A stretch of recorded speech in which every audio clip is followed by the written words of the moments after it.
बंगाल में अवैध बांग्लादेशियों पर एक्शन शुरू हो गया है।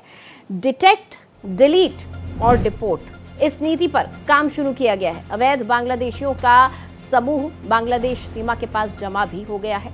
उत्तर 24 परगना के हकीमपुर चेकपोस्ट पर तमाम बांग्लादेशी इकट्ठे हुए हैं।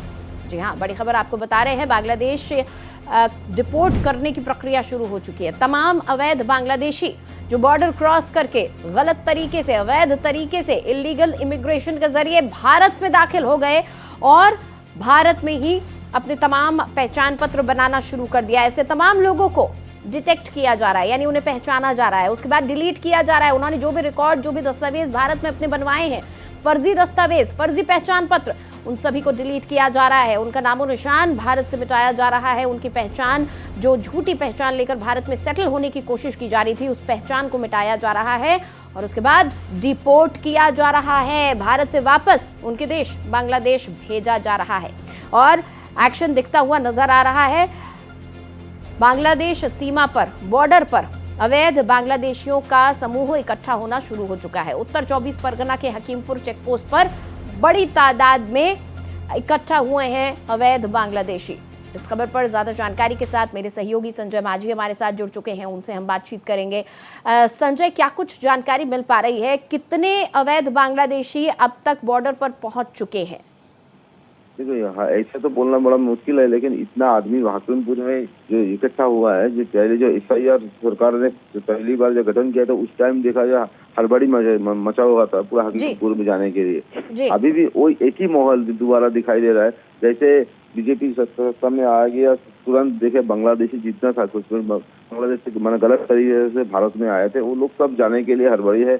बहुत आदमी, इतना आदमी तो FIR में भी मतलब FIR में कहीं ना कहीं छूट हो गया था। तब राज्य में ममता बनर्जी का सरकार था, उस टाइम कहीं ना कहीं ये लोग सोच लिया था जाना नहीं पड़ेगा, दोबारा ममता बनर्जी की सरकार आ जाएगा, हम लोग रह जाएंगे। लेकिन ये लोग कभी नहीं सोचा था जब भाजपा का सरकार आएगा हमको जाना पड़ेगा हकीमपुर में। इस तरह हकीमपुर में आप जाने के लिए बांग्लादेशी का पेपर हाथ में लेके वो लोग जाने के लिए हड़बड़ी है। संजय, ये तमाम जो लोग हैं, ये कौन लोग हैं? क्या ये अपनी मर्जी से बॉर्डर्स पर अब पहुंच रहे हैं, खौफजदा हैं कि अब तो हमें डिपोर्ट कर दिया जाएगा, उससे पहले ही हम बॉर्डर पर पहुंच जाते हैं, या फिर इन लोगों को प्रशासन ने चिन्हित किया है? क्योंकि बंगाल में अब डिटेक्ट, डिलीट और डिपोर्ट की रणनीति पर काम हो रहा है। साफ है मंशा कि अब किसी को बर्दाश्त नहीं किया जाएगा यहाँ पर अवैध रेफ्यूजी को।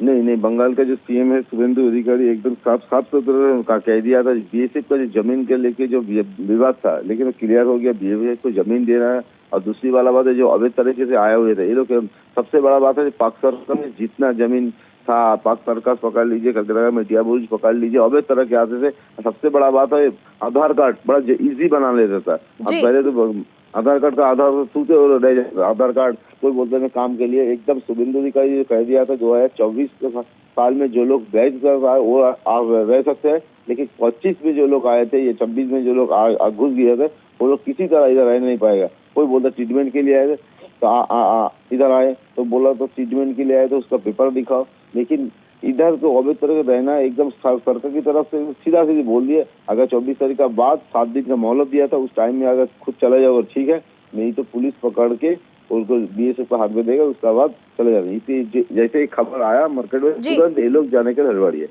चलिए, बहुत शुक्रिया संजय इस पूरी जानकारी के लिए आपका। तो बांग्लादेश बॉर्डर पर अब अवैध बांग्लादेशियों का जत्था इकट्ठा होने लगा है। दरअसल डिटेक्ट, डिलीट और डिपोर्ट की नीति पर काम शुरू हो गया है और अब CM शुभेंदु अधिकारी ने साफ कर दिया है कि किसी भी अवैध बांग्लादेशी को बंगाल की धरती पर नहीं रहने दिया जाएगा।